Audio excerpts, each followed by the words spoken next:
आज एक सीधा सा सवाल है, लेकिन जवाब आपकी पूरी जिंदगी की दिशा बदल सकता है। अगर आज आप काम करना बंद कर दे तो क्या आपके पैसे भी आपके लिए काम करने जारी रखेंगे? अगर नहीं तो यह वीडियो आपको पूरा देखना चाहिए, क्योंकि अगले कुछ मिनट में आप जानेंगे कि इन्वेस्टमेंट असल में होता क्या है, लोग इसमें सबसे बड़ी गलती कहाँ करते हैं और क्यों सही समय पर लिया गया एक छोटा सा इन्वेस्टमेंट डिसीजन भविष्य में बहुत बड़ा फर्क पैदा करता है। शायद आपको लगे कि यह सब आप पहले से जानते हैं, लेकिन यहीं पर ज्यादातर लोग गलत साबित होते हैं। इन्वेस्टमेंट क्या होता है? इसे बहुत लोग सिर्फ पैसा लगाने से जोड़कर देखते हैं, लेकिन इन्वेस्टमेंट सिर्फ पैसा लगाने का नाम नहीं है, बल्कि यह अपने आज के पैसे को इस तरह इस्तेमाल करने की प्रक्रिया है जिससे वह भविष्य में आपके लिए और ज्यादा पैसा बना सके। अब आप सोच रहे होंगे कि हम तो सेविंग भी करते हैं, फिर इन्वेस्टमेंट की क्या जरूरत है? यही सबसे आम और सबसे जरूरी सवाल है। देखिए, सेविंग का मतलब होता है पैसा सुरक्षित रखना, वहीं इन्वेस्टमेंट का मतलब होता है पैसे को बढ़ाना। सेविंग आपको सेफ्टी देती है, लेकिन इन्वेस्टमेंट आपको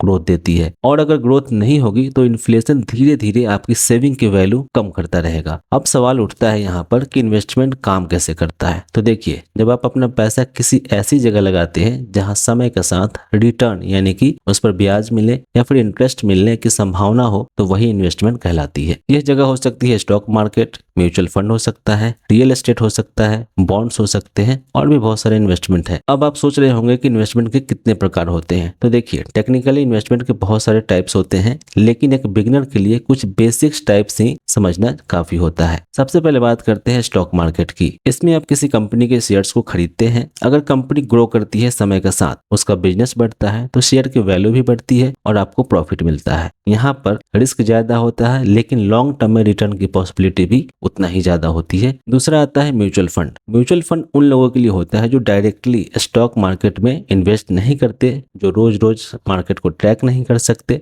जिनको नॉलेज की कमी होती है। यहाँ आपका पैसा एक प्रोफेशनल फंड मैनेजर मैनेज करता है। इसी वजह से बिगिनर के लिए म्यूचुअल फंड एक अच्छा स्टार्टिंग पॉइंट माना जाता है। इसके बाद आता है रियल एस्टेट इन्वेस्टमेंट। इसमें आप प्रॉपर्टी में पैसा लगाते हैं। यह इन्वेस्टमेंट रेंट के रूप में रेगुलर इनकम दे सकता है या फ्यूचर में प्रॉपर्टी की वैल्यू बढ़ने पर प्रॉफिट दे सकता है, लेकिन इसमें इन्वेस्ट करने के लिए कैपिटल बहुत ज्यादा लगता है और लिक्विडिटी भी कम होती है। लिक्विडिटी से मतलब होता है कि पैसों की जरूरत पड़ने पर आपको वो पैसा कितनी जल्दी मिलता है, इसी को लिक्विडिटी में हम मेजर करते हैं। जल्दी मिलता है मतलब कि लिक्विडिटी नॉर्मल है, लेट से मिलता है मतलब कि लिक्विडिटी इसकी हाई है। अब एक बहुत कॉमन सवाल आता है कि इन्वेस्टमेंट के लिए कितना अमाउंट चाहिए, जबकि सच ये है कि इन्वेस्टमेंट अमाउंट से नहीं बल्कि इन्वेस्टमेंट हैबिट से होती है। आज म्यूचुअल फंड में एसआईपी के जरिए 500 रुपए से भी आप इन्वेस्टमेंट शुरू कर सकते हैं। मतलब इन्वेस्टमेंट सिर्फ अमीर लोगों के लिए नहीं है, ये आप दिमाग से निकाल लो। अब आप सोच रहे होंगे कि वन टाइम इन्वेस्टमेंट क्या होता है। तो देखिए, वन टाइम इन्वेस्टमेंट का मतलब होता है एक बार में एक बड़ा अमाउंट इन्वेस्ट करना।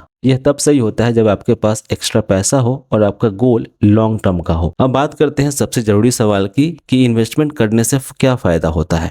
तो देखिए, इन्वेस्टमेंट आपको सिर्फ पैसा नहीं देता, यह आपको फाइनेंशियल कॉन्फिडेंस भी देता है। आप इमरजेंसी में घबराते नहीं है, फ्यूचर प्लानिंग साफ होती है और रिटायरमेंट सिक्योर होती है। लेकिन यहाँ एक बहुत इंपॉर्टेंट बात समझना जरूरी है। बिना समझे इन्वेस्टमेंट करना और इन्वेस्टमेंट बिल्कुल ना करना दोनों ही नुकसानदायक होता है। इसीलिए इन्वेस्टमेंट को स्टेप बाय स्टेप समझना जरूरी होता है। बहुत लोग मार्केट गिरने पर डर जाते हैं और पैसा निकाल लेते हैं। क्यों? क्योंकि उन्हें इन्वेस्टमेंट बिना सोचे समझे किया होता है। अगर फाउंडेशन क्लियर है तो मार्केट अप्स एंड डाउन्स आपको डिस्टर्ब नहीं करती। इन्वेस्टमेंट का असली फायदा लॉन्ग टर्म में दिखता है। ये ओवरनाइट अमीर बनने का तरीका बिल्कुल नहीं है। यहाँ पर पेशेंस, डिसिप्लिन और कंसिस्टेंसी का खेल होता है। अगर आप चाहते हैं कि आपके पैसे आपके लिए काम करें, न कि आप पूरी जिंदगी सिर्फ पैसे के लिए काम करते रहें, तो इन्वेस्टमेंट को नजरअंदाज करना आज के समय की सबसे बड़ी फाइनेंशियल गलती हो सकती है। और अगर आप फाइनेंस को इसी तरह जीरो से स्टेप बाय स्टेप सिंपल भाषा में समझना चाहते हैं तो वीडियो को लाइक कीजिए, चैनल को सब्सक्राइब कीजिए और कमेंट में बताइए कि अगला टॉपिक किस पर देखना चाहते हैं। मनी मोड प्रो पर हमारा एक ही मकसद है, फाइनेंस को आसान बनाना, ताकि आप सही फैसले सही समय पर ले सके। मिलते हैं नेक्स्ट वीडियो में।